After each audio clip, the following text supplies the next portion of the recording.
오늘 말씀 로마서 16장 17절로 20절 말씀입니다. 로마서 16장 17절로 20절 말씀 한 목소리로 읽겠습니다. 형제들아, 내가 너희를 권하노니 너희가 배운 교훈을 거슬러 분쟁을 일으키거나 거치게 하는 자들을 살피고 그들에게서 떠나라. 이 같은 자들은 우리 주 그리스도를 섬기지 아니하고 다만 자기들의 배만 섬기나니 교활한 말과 아첨하는 말로 순진한 자들의 마음을 미혹하느니라. 너희의 순종함이 모든 사람에게 들리는지라. 그러므로 내가 너희로 말미암아 기뻐하노니 너희가 선한 일에 지혜롭고 악한 일에 미련하기를 원하노라. 평강의 하나님께서 속히 사탄을 너희 발 아래서 상하게 하시리라. 우리 주 예수의 은혜가 너희에게 있을지어다. 아멘.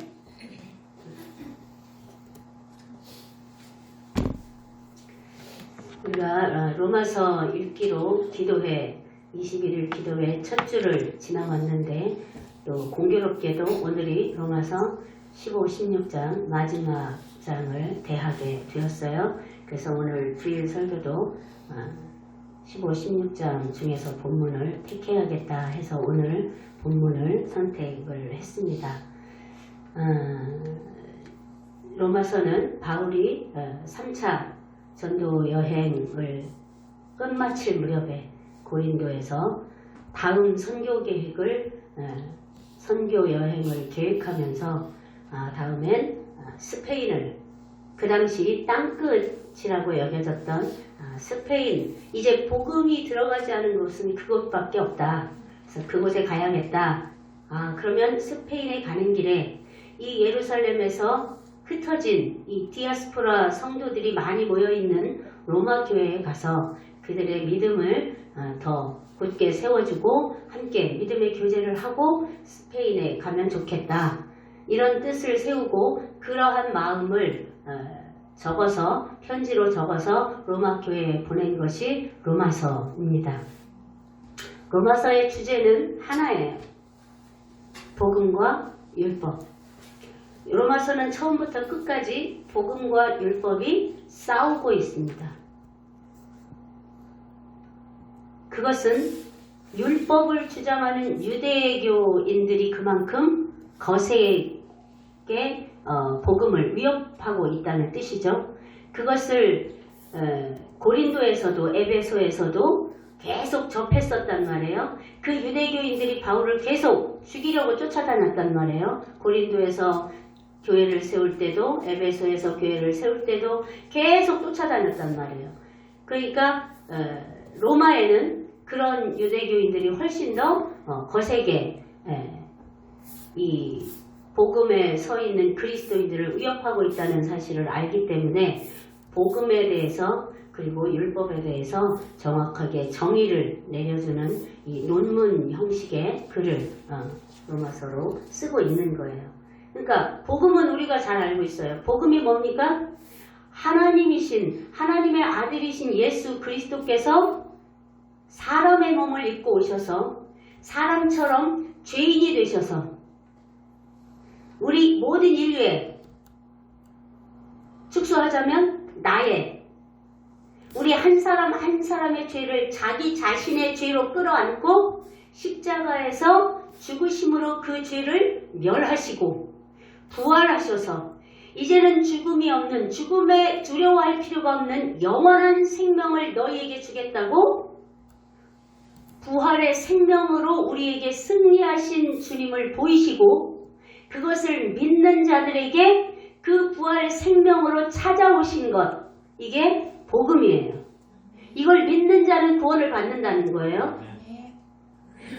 바울은 이 복음을 믿어서만 의로운 자가 될 수 있어. 의로운 자가 된다는 건 하나님의 의에 합당한 의로 칭함을 받을 수 있다는 거예요. 하나님이 그래 너는 의로운 자야 라고 칭할 수 있는 일은 그 하나님이신 하나님의 아들 예수 그리스도의 죽음과 부활이 나의 것이라고 받아들인 사람에게만 의롭다. 너는 의롭다 의롭다고 여겨줄 거야. 꽝꽝꽝 선언한 것. 이걸 믿는 게 구원받는 길이라는 거예요. 그런데 율법은 이 유대교 율법주의자들은 율법의 손톱만큼이라도 어기면 안 돼. 그걸 철저하게 지켜야 해. 그 지키는 일에만 집착해요. 왜? 그렇게 지켜야만 의로운 자가 될 수 있고 구원을 받을 수 있다고 믿기 때문에. 즉 인간의 선행이 의롭게도 되고 구원도 받을 수 있어 라고 말하는 것이 유대의 율법주의자들이고, 바울은 아니 인간의 선행 1%도 구원을 받는데 일조할 수가 없어. 구원을 받는 것은 100% 하나님의 은혜로만 가능한 거야. 근데 그 은혜가 어떤 자에게 임하느냐? 그 복음을 믿는 자에게 임하는 거야. 이걸 지금 로마서 내내 강조하고 있는 거예요. 그러니까 하나님께 의롭다함을 얻는 것, 하나님께 구원을 받는 일은 율법을 행하는 선을 행함으로냐 아니면 복음을 믿음으로냐, 이것을 가지고 끝까지 싸우고 있는데, 바울은 로마서 3장 28절에서 그 결론을 내려줍니다. 다 같이 한 목소리로 읽습니다. 그러므로 사람이 의롭다 하심을 얻는 것은 율법의 행위에 있지 않고 믿음으로 되는 줄 우리가 인정하노라. 아멘. 인간의 선행이 뭐라 그럴까? 일주일 중에 6일을 정말 선한 생각, 선한 말, 선한 행동만 하고 살아도, 아니 하루 24시간 중에 23시간을 선한 생각, 선한 말, 선한 행동만 하고 살아도 99%예요. 1%가 부족해요. 1% 부족하면 구원 얻지 못하는 거예요. 그런데 하나님이 은혜로 주신 그 복음을 믿으면 내가 늘 죄 가운데 넘어질지라도 죄 가운데 넘어짐을 인정만 하면, 나는 그렇게 연약한 자라는 사실, 그럼에도 불구하고 주님은 나를 용서하셨다는 사실을 믿으면 의롭다고 여겨주시는 거예요. 그래서 제가 처음에 구원 설교할 땐가 인간은 두 종류밖에 없다고 그랬어요. 용서받은 죄인과 용서받지 못한 죄인. 그리스도인은 용서받은 것을 믿는 게, 나는 용서받은 죄인이라는 걸 인정하고 시인하는 게 그리스도인이란 말이에요. 구원받은 자란 말이에요. 그것을 바울이 증거하고 있는 거예요.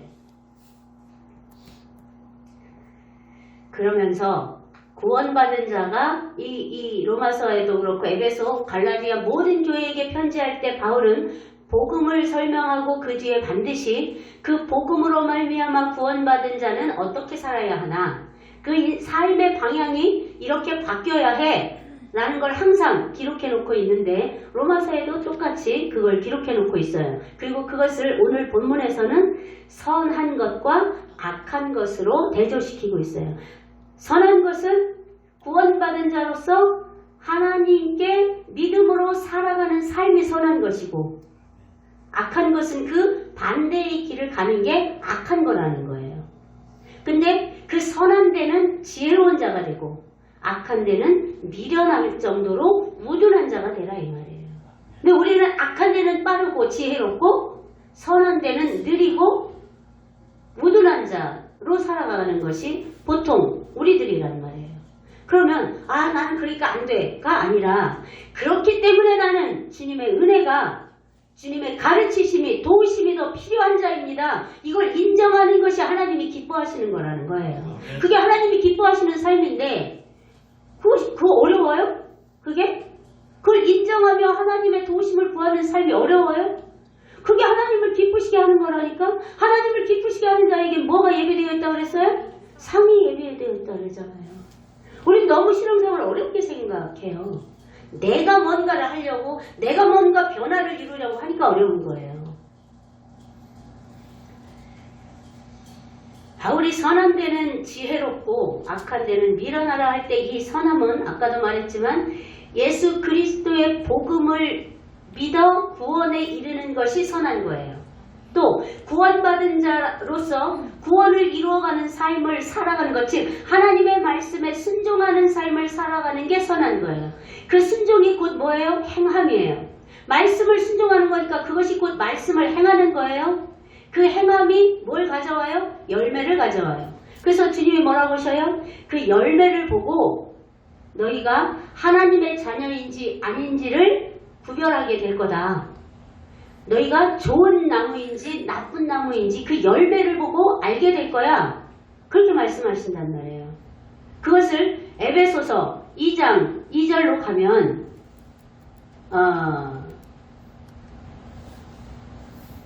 우리가 선한 것 로마서 12장 1절에 가면 우리가 선함을 행하는 방법이 뭐냐? 영적 예배를 드리는 거라는 거야. 한번 같이 읽어볼까요? 그러므로 형제들아 네가 하나님의 모든 자비하심으로 너희를 권하노니 너희 몸을 하나님이 기뻐하시는 거룩한 산 제물로 드리라. 이는 너희가 드릴 영적 예배니라. 내 몸을 하나님께 드리라고? 내 몸을 어떻게? 이건 로마서에서 계속 얘기하는 육신이에요. 육신의 삶. 즉 예수님을 믿기 이전의 생각과 말과 감정을 가지고 살아가던 자아, 내 속사람 자아, 이것이 육신이에요.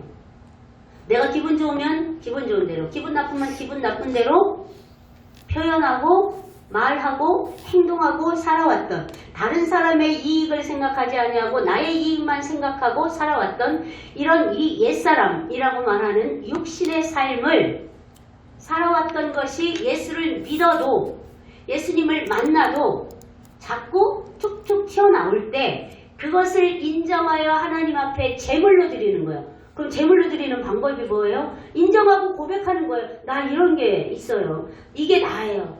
이럴 때는 이렇게 짜증이 나고요. 이럴 때는 또 이런 막 악한 생각도 나와요. 이게 저예요. 이거 주님께 드릴게요. 이건 이제 제 거 아니에요.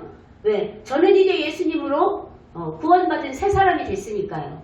이건 제 거 아니에요. 이렇게 고백하여 드리는 게 영적 예배라는 거예요. 근데 선한 것은 바로 이런 고백의 삶이 매 순간 수시로 이루어지는 것, 이게 선한 데 지혜로운 것이고 이게 영적 예배의 삶이라는 거예요. 반대로 그렇게 살지 않기 위해서 2절을 보면 이 세대를 본받지 말아라. 이 세대, 이 세상의 흐름, 이 세상의 가치관, 이 세상이 귀하게 여기는 걸 똑같이 귀하게 여기고, 이 세상이 좋아하는 것 나도 함께 좋아서 어울려 다니고, 그럴 게 아니라 오직 마음을 새롭게 하여 변화받은 자라는 걸 인식하고 하나님의 선하신 듯 하나님이 기뻐하시는 게 무엇인지를 분별하여 그것을 따라가는 삶을 살아. 세상을 따라가는 삶이 아니라, 세상의 즐거움을 따라가는 삶이 아니라 하나님이 기뻐하시는 뜻을 따라가는 삶을 살아라. 그게 선한 거다. 그것을 지혜롭게 매 순간 생각하고 고민하면서 방향을 그렇게 잡아 따라가라는 거예요. 이게 선한데 지혜로운 삶이라는 거예요. 그러면 선한데 지혜롭기 위해서 우리는 죄에 대하여 죽은 자로 여기라고 바울이 가르쳐 준 것을 생각하며 삶에 적용하면 돼요. 6장 11절에 보면 너희는 죄에 대해서는 죽은 자고 하나님께 대하여는 살아있는 자로 여길지어다 그랬어요. 죄에 대해서 죽었다는 건 죄에 대해서 반응하지 않는다는 거예요. 죽은 자가 막 죽은 자는 말이 없다. 죄에 대해서 나는 죽었어. 그러니까 죄된 생각, 죄된 감정 이런 것에 나는 반응하지 않는 사람이 됐어. 왜? 예수 그리스도가 나의 죄에 대해서 대신 죽어주셨고 나는 그 죽음에 연합하여 함께 죽었거든. 그러니까 나는 죄에 대해서 반응하지 않는 자가 됐어. 그래서 죄에 대해서 반응하는 내 옛 습관이 올라오거든. 아니야. 너는 내가 아니야. 나는 죄에 대해서 죽었어. 그렇게 선언하라는 거예요. 그걸 믿음으로 받아들이고 선언하라는 거예요. 그것이 죄에 대하여 죽었음을, 예수 그리스도와 연합된 것임을 선포하는 길이라는 거예요. 그럴 때 하나님의 용서의 은혜가, 사랑이 내게 부어져서 그 연약함으로부터 벗어나 승리와 자유를 누리는 기쁨을 맛보게 된다는 거예요. 그러면 악은 뭐냐? 악은 에베소서 2장 2절에 의하자면 세상 풍조를 따르고 세상 권세 잡은 자를 따라가는 삶이라고 그랬어요. 그 세상 권세자가 누구예요? 사탄이에요. 그러니까 세상을 지배하는 사탄, 하나님의 허용 아래 세상을 지배하고 있는, 한시적으로 세상을 지배하고 있는 사탄을 따라 살아가지 말고, 그걸 사탄을 따라 세상의 흐름, 세상의 풍조, 세상의 즐거움, 세상의 가치관을 따라 살아가는 것이 악이라는 거예요. 또 이 시대 지금 로마 교인들에게 말하는 것은 율법을 행하면 구원받고 의롭게 된다는 로마 유대주의자들을 따라가지 않는 것, 따라가는 것이 악한 것이라는 거예요. 그러니까 이 유대교인들은 자기들이 율법을 열심히 행하고 있어서 의로운 자라고 여겼어요. 나는 의로운 자야. 근데 예수님이 오셔서 뭐라고 해요? 이 회칠한 무덤아, 이 독사의 새끼들아, 이 사탄의 자식아, 회개하라. 아니, 우린 넉넉히 의로운 자야. 누가 봐도 의로운 자야. 다들 우리가 지나가면 고개 숙이잖아. 우리 의로운 자라. 왜? 율법을 열심히 행하니까. 그런데 우리한테 뭐라고? 자신의 의를 정당화하기 위해서 예수님을 십자가로 내모른 거예요. 사도들을 잡아다 죽인 거예요. 이게 바로 악이에요. 내 의를 하나님의 의보다 내세우는 것. 이게 악인 거예요. 의라는 건 하나님의 완전하신 거룩하심을 얘기하는 거예요. 그럼 우리가 아무리 율법을 다 지켜 행한다고 하나님의 완전하신 거룩에 도달할 수 있을까요? 없어요. 그런데 그 나의 의를 하나님의 의보다 우선한다고 내세우기 위해서 예수님을 십자가에 대문 거란 말이에요. 그러니까 이건 죄악 중에 죄악인 거죠. 그러니까 우리가 우리의 의로 살아가는 것이 바로 그렇게 큰 죄라는 거예요. 내가 이것도 했는데, 내가 이런 것도 했는데 인정해 주지도 않아. 이게 악으로 가는 길이에요. 반대로 내가 이런 것도 할 수 있는 힘을 주셨어. 마음을 주셨어. 감사합니다. 이게 은혜로 가는 길이에요. 내 의를 내세우기 시작하면 한도 끝도 없어요. 공동체에서 특히 회사에 가도 마찬가지고 교회에서도 마찬가지고 가정에서도 마찬가지. 나 어제 이거 신고를 했잖아요. 그거 하나 가지고 계속 우려먹어. 그러니까 내가 왜 또 해야 되느냐는 거야. 내 의예요. 내 의.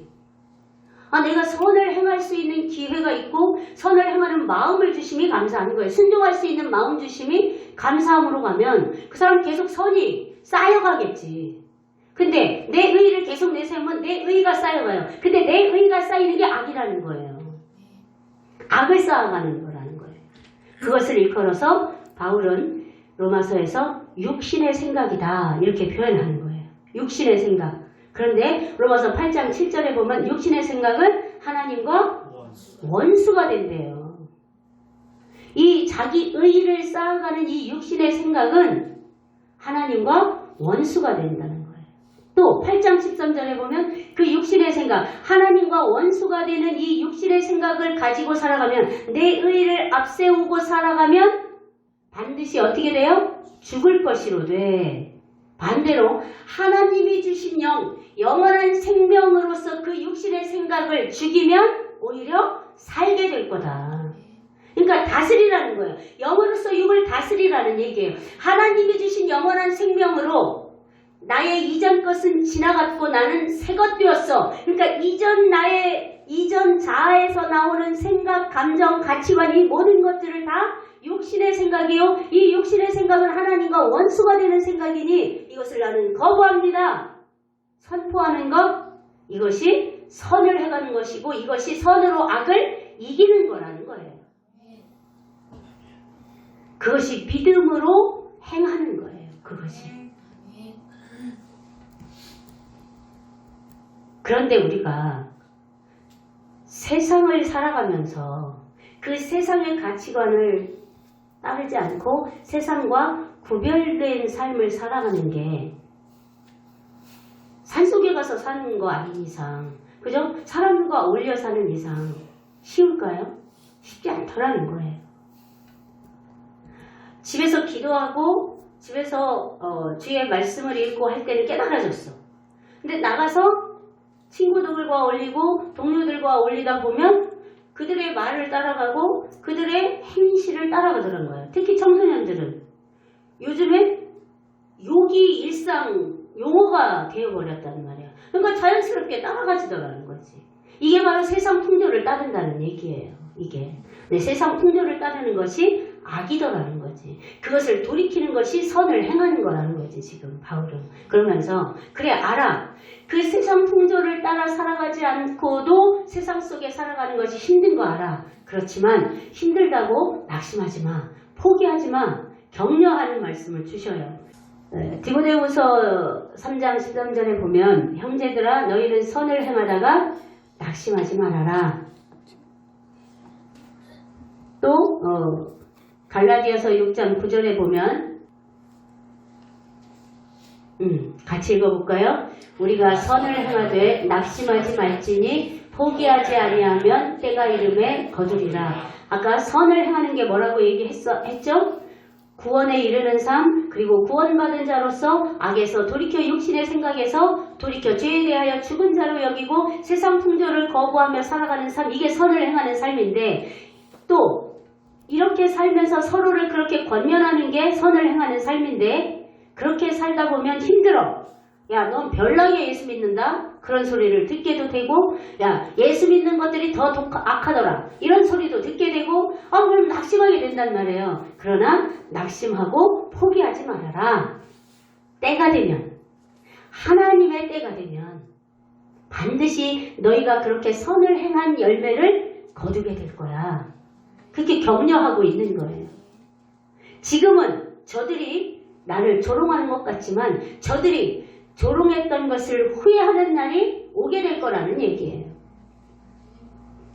우리가 말씀을 전해도 목사로서도 마찬가지예요. 말씀을 전해도 안 듣고 또는 못 알아듣고 또는 대적하고 이런 걸 계속 경험하며 간단 말이에요. 그래도 낙심하지 마라. 오늘 디모데에게 그렇게 권면하고 있는 거예요. 낙심하지 마.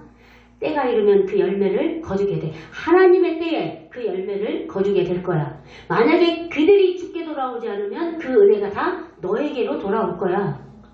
그 얘기예요. 또 우리가 전도하는 것도 마찬가지. 안 들어. 너나 믿어. 나는 지금은 안 믿을게요. 별소리 너나 믿고 복 많이 받아. 별소리를 다 안단 말이에요. 그래도 낙심하지 말라는 거예요. 하나님의 때가 되면 하나님께 돌아오는 자가 있을 것이고 하나님의 때가 되면 내가 오히려 그 열매를 더 풍성히 갖게 될 수도 있다는 얘기예요. 그러니까 결코 낙심하거나 포기하지 말아라. 또 반대편에서 보면 내가 날마다 죄에서 돌이키려고 나는 죄에 대해 죽은 자라고 그래서 나의 드러나는 죄악 가운데서 돌이키고 돌이켜도 계속 반복돼. 그럼 또 그것도 낙심이 될 수도 있어. 나를 보니까 나는 안 되나 봐. 나는 그랬어요. 나는 교회에 앉아있는 모든 사람 중에 내가 제일 악한 사람인 것 같았어요. 왜? 계속 내 안에서 드러내시니까 주님이 나를. 드러내는 것마다 주님 앞에 돌이키고 감사로 기쁨으로 돌이켰는데 끝이 없어. 그러니까 저 사람들은 다 이 끝에서 기쁨을 누리는 것 같은데 나만 계속 샘솟는 것 같은 거야. 이 죄악이. 나는 안 되나 봐. 내 죄가 너무 깊어갖고 안 되나 봐. 이렇게 생각하고 있는데 반대편에서 주님이 주신 생각. 그럼 주님의 능력이 내 죄보다 못하다는 거냐? 그래서 네 죄가 깊어서 주님의 능력이 그만 못해서 너는 너무 깊어서 거기서 건진받지 못한다는 거냐? 이 말 생각을 쑥 넣어주시더라고. 아 그러네요. 내가 지금 내 죄로 말미암아 주님을 무능한 주님으로 만들었네요. 주의 보혈을 무능한 보혈로 만들었네요. 아닙니다. 내 죄가 아무리 깊을지라도 주님은 이미 그 죄에서 나를 건지신 걸 믿고 주님 일어섭니다. 그러고 다시 일어나서 갔단 말이에요. 낙심할 일이 아니라는 거예요. 세상 사람으로부터도 낙심할 일이 아니고 나 자신의 죄악으로부터도 낙심할 일이 아니라는 거예요. 반드시 하나님이 열매를 거두게 하신다는 거예요. 그러니까 오늘 말씀으로 보자면 우리가 선을 행하는 건 하나님과의 바른 교제, 그 다음에 또 하나 성도와의 바른 교제라고 요약할 수 있어요. 자, 우리가 악에서 돌이켜 나는 죄에서 죽은 자야. 그래, 나는 이 육신의 생각을 갖고 살지 않을 거야. 육신의 생각이 이 죄가 하나님과 원수가 된다면 난 하나님께 구원받은 자로서 거기서 돌이킬 거야. 이런 마음으로 살아가는 것이 선을 행하는 삶인데 그것이 곧 하나님과 교제하는 삶인 거예요. 왜? 돌이킬 거야. 나 혼자 헛소리 하는 게 아니잖아요. 그걸 주님 앞에 아뢰는 거잖아요. 주님 나는 돌이킬 거예요. 나는 이 하나님과 원수된 육신의 생각에 머물고 싶지 않아요. 여기서 나를 건지시기 위해서 주님이 죽어주신 거 난 믿어요. 그러니까 나는 내 속에서 지금 올라오는 이 육신의 생각을 주님 거부합니다. 이게 기도잖아요. 이게 회개잖아요. 이게 자백하는 거잖아요. 이게 돌이키는 거잖아요. 이걸 주님 앞에 드리는 거잖아요. 이게 주님과 교제하는 거예요. 대화하는 거예요. 그걸 말투를 바꿔도 돼요. 예수님, 내 속에서 누구누구가 나한테 이런 얘기를 했는데 그게 자꾸 생각이 나면서 난 자꾸 그 사람이 미운 생각이 자꾸 들어요. 또 생각나고 와, 이게 저예요. 근데 사실은 이건 저 아니에요. 이제는. 왜? 나는 이제 예수님으로 구원받은 새 사람 됐잖아요. 이건 옛날 저예요. 그러니까 이건 지금의 제가 아니에요. 그죠? 지금의 제가 아닌 거 제가 알고 주님께 드려요. 주님이 이미 받으신 저잖아요. 이미 새롭게 하신 저잖아요. 새롭게 하신 주님의 생명의 힘으로 즐거움으로 기쁨으로 다시 일어서게 도와주세요. 얼마든지 대화의 방식을 내가 나한테 맞게 하는 거예요. 주님 앞에. 정자세를 하고 앉아서 주시옵소서 주여 하셨사오니 막 이렇게 안 해도 돼. 쉽게 나의 표현으로 대화하는 거예요. 주님과. 그러니까 그건 저녁에 집에 가서 정자세를 하고 기도해야 돼가 아니라 드러났을 때 그 즉시 그것이 길을 갈 때든 차 안이 됐든 일을 할 때든 상관없단 말이에요. 그 즉시 주님과 그렇게 교제를 하는 거예요. 그러니까 무시로 기도하는 거예요. 그게 쉬지 말고 기도하는 거예요. 쉬지 않고 기도하니까 범사에 감사할 수 있네. 데살로니가 말씀이 해결되는 거예요. 하나님과 교제라는 거예요. 그것이 선을 행함, 죄에서 돌이킨 육신의 생각을 벗음, 세상 풍조를 따라가는 것을 거부함, 이 모든 것이 기도요, 자백이요, 고백이고 그것이 곧 하나님과의 교제라는 거예요. 그러니까 하나님과 교제하는 삶을 풍성하게 살아가는 게 선한데 지혜로운 거예요. 또 하나, 성도와의 교제를 잊으면 안 돼요. 우리가 사도신경을 외웠어요. 사도신경 중에 나는 공교회와 성도가 서로 교통하는 것을 믿는다고 고백해요. 그것이 성도의 교제예요. 공교회는 교회 공동체를 의미하는 거예요. 그러니까 이 공교회, 하나님이 세우신 교회임을 나는 믿고 내가 그 하나님이 세우신 교회의 공동체로서의 한 사람임을 믿고 또 그 공동체로서의 한 사람으로서 그 공동체원들, 즉 성도들과의 교제가 하나님이 우리에게 주신 선한 삶이라는 걸 믿는다는 뜻이에요. 그럼 성도의 교제가 뭘까요? 우리는 늘 교제하고 살아요. 만남 없이 하루를 지내는 날이 있어요? 누군가의 만남 없이? 없어요. 물론 집에서 하루 종일 안 나오면 만남 없는 하루로 살 수 있겠지. 그렇지 않고는 늘 누군가와 만나며 살아가요. 근데 그 누군가와 만나는 삶 중에 성도끼리의 교제가 끊어지면 안 된다는 거예요. 그 성도끼리의 교제는 성도를 서로 세워주는 교제이기 때문에 그래요. 왜? 예수 그리스도 안에서 한 형제 자매, 오늘 찬양했잖아요. 사랑하는 주님 앞에 형제 자매 한 자리에, 오늘 이렇게 한 자리에 형제 자매가 모인 거예요. 한 아버지로, 한 피로 한 몸 이룬 자들이에요. 우리는 예수 그리스도의 피로 한 몸을 이룬 자들이라고. 그러니까 가족들은 헤어져 있어도 늘 안부가 궁금하잖아요. 그죠? 아유, 우리 소은이가 오늘은 직장에서 어려움이 없나? 우리 태훈이가 오늘은 학교에서 어려운 일 안 당하나? 공부는 잘 되나? 늘 생각하잖아. 가족이니까. 성도니까 똑같아야 된다는 얘기예요. 가족이란 말이에요.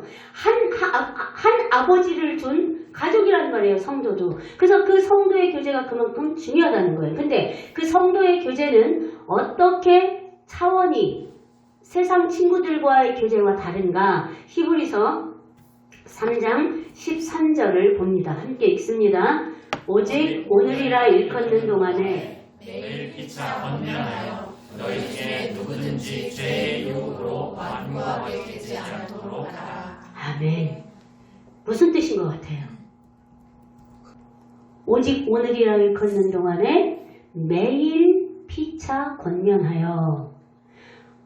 오늘이 날마다 오늘이 되어야 하는 거예요. 그렇게 매일매일을 서로 권면하라는 거예요. 무엇으로? 주님의 말씀으로, 믿음으로. 그러니까 우리가 만나서 나의 힘든 것도 얘기할 수 있고 나의 즐거움을 이야기할 수 있어요. 그러면 힘든 것을 얘기하면 함께 힘들어하면서 위로하고 격려해주고, 즐거운 것을 얘기하면 함께 즐거워하고. 이게 로마서에 있는 말씀이에요. 우는 자와 마음을 같이 하고 즐거워하는 자와 마음을 같이 하여 즐거워하라. 이 말인 거예요. 이 교제예요. 여기서 끝나는 게 아니라는 거예요. 여기서 끝나는 게 아니라 피차 권면하여 누구든지 죄의 유혹으로 완고하게 되지 않게 하라.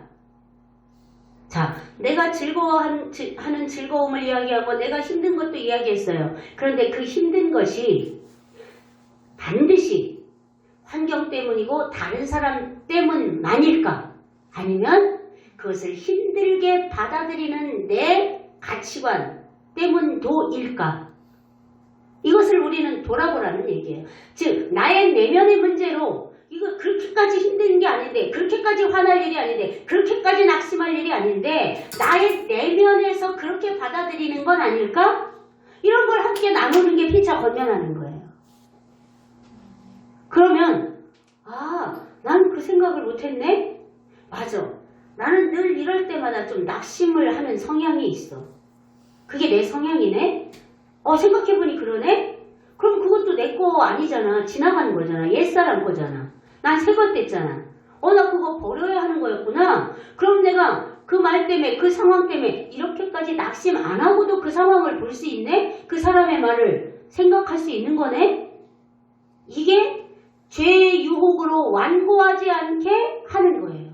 이 권면이. 그러니까 성도의 교제는 늘 나를 믿음으로 세워가는 일인 거예요. 근데 그렇게 성도의 교제를 하고 안 만나도 돼요. 시간이 안 되면. 멀리 떨어져 살 수도 있어요. 전화로 할 수 있잖아요. 카톡으로 할 수 있잖아요. 그런데 우리는요, 다 자기가 잘났어. 그래가지고 쟤는 늘 저런 식으로만 얘기하더라. 그렇게 생각하는 이유는 나는 그런 권면 받고 싶지 않다는 뜻이에요.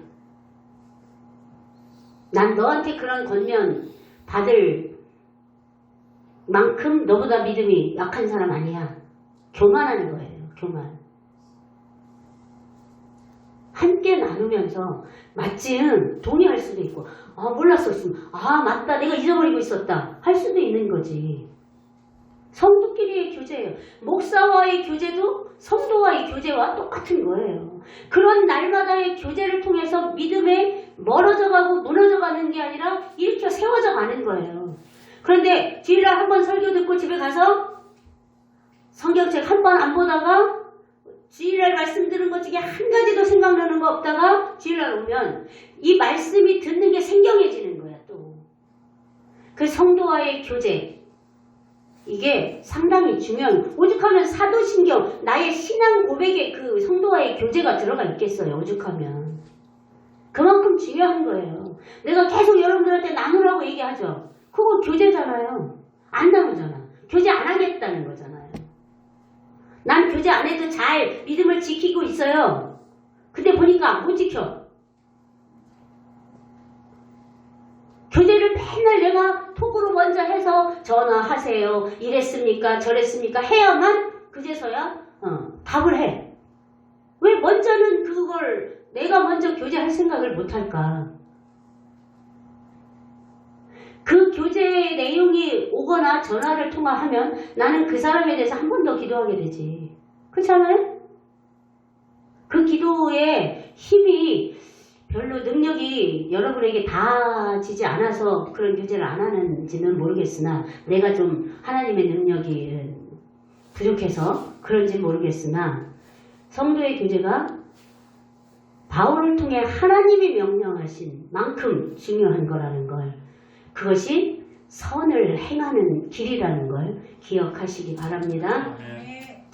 또 갈라디아서 6장 6절, 로마서 15장 27절에 보면 성도의 교제의 내용이 나와 있어요. 가르침을 받는 자는, 그러니까 말씀 선포하고 말씀을 듣는 자는 말씀을 선포하는 자와 모든 좋은 것을 함께 하라는 거예요. 모든 좋은 것에 진짜 모든 게 다 포함되는 거예요.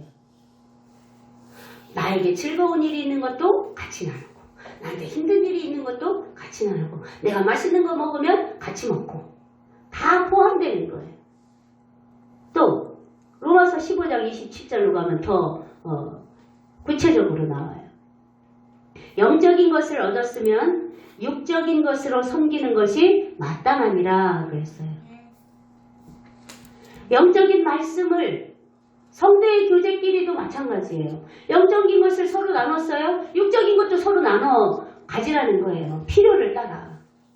육적인 모든 필요를 따라. 이게 성도의 교제라는 거예요. 말씀을 가르치는 자와 즉 말씀을 영적인 나눔을 하는 자와 육적인 좋은 것도 함께 나누는 것이 성도의 교제다. 자, 이 영적인 예배의 삶, 예수 그리스도의 복음을 믿어 구원을 받았다고 믿는 사람은 구원받은 자의 삶을 사는 거예요. 악에서 돌이키는 거예요. 죄에서 죽은 자로 여기는 거예요. 육신의 생각에서 돌이키는 자예요. 그것이 영적인 예배의 삶이고 그 영적인 예배가 곧 하나님과의 교제예요. 그 다음에 성도와의 교제. 이것은 세상과 분리된 삶을 살게 하는 능력이에요. 근데 세상과 분리되지만 그 성도와의 교제를 통해서 우리는 알 수 없는 안정감과 평안을 느끼게 돼요. 세상 친구와 만나서 1시간 이야기하고 헤어졌을 때랑 맛있는 거 먹고 헤어졌을 때랑 성도끼리 만나서 이런 피차 권면하는 믿음의 교제를 나누고 헤어졌을 때랑 달라요. 차원이 달라요. 이 마음의 평정의 차원이 달라요. 자, 그렇게 살아가는 자들에게 하나님이 약속의 말씀을 주십니다. 계시록 22장 12절 같이 봅니다. 보라, 내가 속히 오리니 내가 상이 내게 있어 각 사람에게 그가 행한 대로 갚아주리라. 내가 재림하여 올 때에 상을 가지고 갈 거야. 나한테는 상이 많이 있는데 그 상을 갖고 갈 거야. 그래서 각 사람이 선한 데 지혜로운 삶을 살았는지 악한 데 지혜로운 삶을 살았든지 간에 행한 대로 상을 갚아줄 거야. 내가 갖고 간 상으로 다 갚아줄 거야. 그러면 반대편에 있는 자는 행한 대로 갚는다고 그랬으니까 악을 행한 자는 악한 데 지혜롭게 사는 사람은 형벌을 받겠다는 거예요. 상과 벌을 같이 갖고 오시는 거예요. 주님이. 그런데 주님은 선을 행하는 자를 더 격려하고 있는 거예요. 내가 상을 다 줄 거야. 그러니까 선을 행하며 살아가는 일이 세상을 살면서 힘들 거야. 나도 그랬잖니. 내가 이 세상에 사람의 몸을 입고 와서 살 때도 힘들었잖니. 힘든 거야. 그렇지만 낙심하지 말고 포기하지 말고 그 선을 행하는 삶, 나와 교제하는 삶을 힘쓰거라. 내가 상을 갖고 가서 풍성한 상을 너희에게 줄 거야. 그렇게 약속하고 있는 거예요. 그래서 시편 119편 기자는 뭐라고 선포하며 살아갔냐면 하나님께 상을 받기 위해서 나는 행악을 행하는 자들아 내게서 떠나라. 나 예를 들어서 이 로마서를 배경으로 볼 때 악을 행하는 자는 누구예요? 유대 율법주의자들이에요. 계속 교회에 들어와서 미혹하니까. 아니야, 예수를 믿어서도 구원받지만 율법을 지켜야 한다니까? 이러면서 자꾸 혼미하게 만든단 말이에요. 이게 악을 행하는 자들이에요. 지금 우리가 살아가는 데 있어서는 이단들. 그 이단들하고는 경론을, 논쟁을 하지 말라는 거예요. 그냥 멀어지라는 거예요. 그들은 그렇게 훈련을 받고 나왔기 때문에 안 져요. 여러분이 그만한 믿음과 그만한 성경의 지식이 있어서 그들을 아예 끌어올 자신이 있으면 논쟁을 하는데 그렇지 않으면 그냥 피하라는 거예요. 내게서 떠나라. 이 악을 행하는 자야. 내게서 떠나라. 이렇게 마음으로 밀어내야 된다는 얘기예요. 우리가 살아가면서 하는 모든 말과 행동은 어디에서 나올까요? 마음에서 나와요. 마음의 생각에서 나와요. 성경은 마음과 생각을 하나로 봐요. 마음에서 생각이 우러나니까 마음의 생각을 이렇게 표현한다는 말이에요.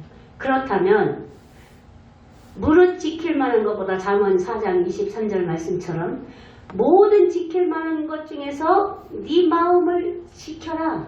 왜? 이 마음에서 생명의 근원이 나기도 하고 악의 행동이 나오기도 하기 때문에 그래요. 그러니까 내 마음을 믿음으로 지킬 때 주의 생명이 풍성해지고 내 마음이 믿음에서 떠났을 때 악한 행동이 세상 풍조를 따라가는 삶과 삶의 패턴이 풍성해진다는 얘기예요. 마음을 지키는 거. 그 마음을 지키기 위해서 아까 말한 대로 악한 죄에서 죽은 자로 여기고 육신의 생각을 거부하고 이것이 바로 마음을 지키는 방법이에요. 육신의 생각, 우리가 그 생각하면 생각할수록 괘씸하네 이렇게 얘기하잖아요. 처음에는 그냥 왜 나한테 그렇게 말을 해? 그냥 요 정도였는데 자꾸 걔가 한 말을 생각하고 또 생각할수록 괘씸한 마음이 자꾸 커져. 감정이 올라온다는 얘기예요. 생각할수록. 그러니까 그 생각에서 잘라버려야 되는 거지. 계속 그 생각을 묵상해가지고 또 생각하고 또 생각해서 괘씸한 감정이 올라오도록 만들지 말라는 얘기예요. 이게 마음을 지키는 비결이에요. 괘씸한 생각이 들 때 얼른 아유 주님 내가 선을 택하고 이 악을 버립니다. 그러기 위해서 주님이 내 안에 들어와 계심을 믿습니다. 그게 마음을 지키는 비결이라 이 말이에요. 그렇게 마음을 지키는 자가 하나님이 상을 가지고 오셔서 풍성하게 이 사람 저 사람에게 주실 때 기쁨으로 상을 받게 되는 거란 말이에요. 자, 그렇게 하나님의 전적인 은혜로 구원을 받은 우리는 그렇게 선한 일을 따르고 악한 일을 버리는 그리고 하나님과의 교제, 성도와의 교제를 통해서 나는 부르심의 상을 위하여 주님 표대를 바라보고 달려간다고 선언했던 바울처럼 그렇게 표대이신 주님을 향해 달려가는 그렇게 선한데 지혜로운 그런 성도가 되기를 예수님의 이름으로 축복합니다. 그래서 많은 상을 예수님께로부터 받는 우리 모두가 되기를 축복합니다.